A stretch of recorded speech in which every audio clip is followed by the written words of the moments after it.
Mazzi Covetri. Now, the word Mazzi actually comes from an old colony which originated in Abruzzo, Marzica, and when the people came down to this wonderful area to settle, they therefore brought their own name with them.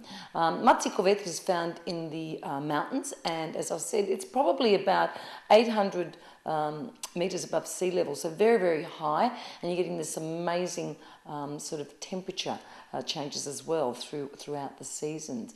Now, the one thing about Mazzi Covetri, of course, a lot of the older people probably still reside there today, and you will have, even because it's so hard to access, you have, I think, like a van going up once a week and bringing a lot of foodstuffs. Of course, the very famous salumi that are famous to that area, and cheeses. And they go up these very sort of winding roads, and along the way you will pass a lot of Roman ruins because it is an old city. A lot of the younger folk, of course, have come down to the Villa, which is not Villa d'Agri, but Agri, which is the area down below, and a lot more accessible and easier to live in modern times, I guess. Now, tell us the process of making these Pansarotti. Is that how you say it? It is how you say it. Pansarotti. Okay. Well, I just used the leftover pasta sheets that I made earlier on when I made the ravioli. Yes. And what I did first was, because there's lots of chestnut trees in the village. Yes. Mum used to cook a lot with the chestnuts, and so she would make this dessert quite often. So because is chestnut flour a fairly important part of? It is. Of the recipes? Chestnuts, yes. Chestnuts as such. All right. And so what I did was I actually used the chestnut flour. Yes. And made, again, just like making pasta, made a little well, added some eggs. Yes.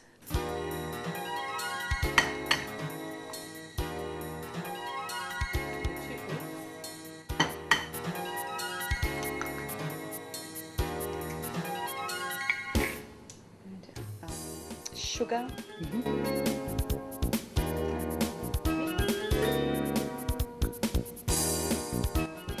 cocoa,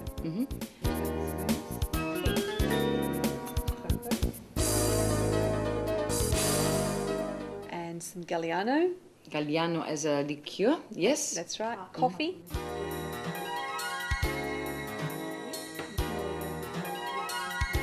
And so mix that really well together.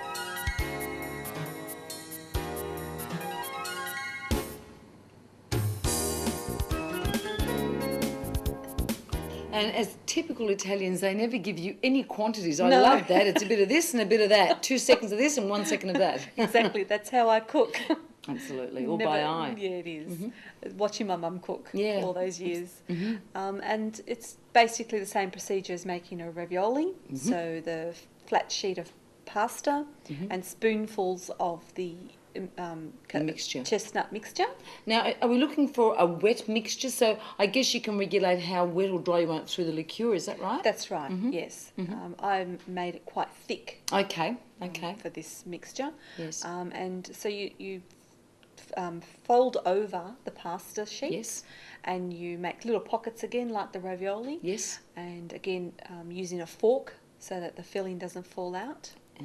But this time, rather than boiling it, I actually fried it. So some panzerotti fritti. That's right. When I was doing my research on La Basilicata, of course, I know that even sweet chickpea flour features quite prominently, but I guess chestnut's got a bit more flavour, it's a bit denser, and it works very well with this sort of dessert. And I prefer the chestnuts. Yeah, you prefer the chestnuts. Well, there you go. There you go. See, once again, you're going back to, I guess, what your mother gave you as a child. So, well, I just can't wait. Oh, great. And do we need a deep fryer or just a little pot of olive oil? Just a shallow dish. A shallow dish, and once again, until they get that lovely golden brown colour. And then you can sprinkle it with some icing sugar on top. Fantastic. Doesn't that sound fantastic?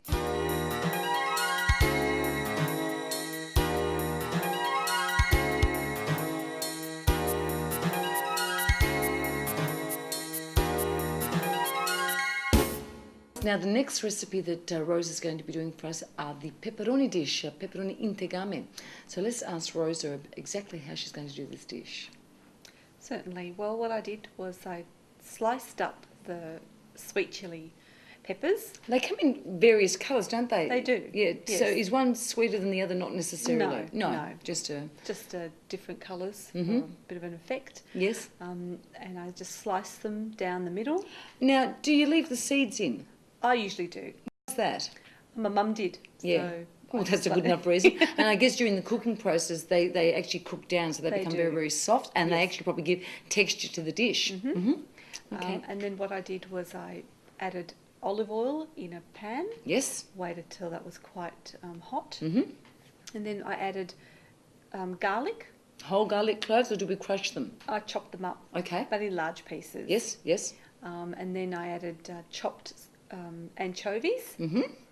And these are the ones that are just preserved in oil, just in a jar. in a jar. Yes. Yeah, Mm-hmm. which you can buy just in a local Supermarket. Yes. And some of the bread. Mm-hmm. And I used What sort of bread? I used just fresh breadcrumbs. Yes. Well, that had actually been sitting there for a couple of days. Yes. And then I also added some Day-old breadcrumbs. bread. Yes. Day-old bread, yes. Yes. Because, now, do you need to soak this day-old bread, or No, So it can just be chop the it older up. the better, I would think, because it actually soaks in all the oil, and you want it to remain quite firm. Yeah. Yes. And then added the peppers. Yes. And then I just sprinkled a little bit of the normal breadcrumbs that you find at a supermarket in a packet. Yeah. Is that just to dense up the sauce a bit? That's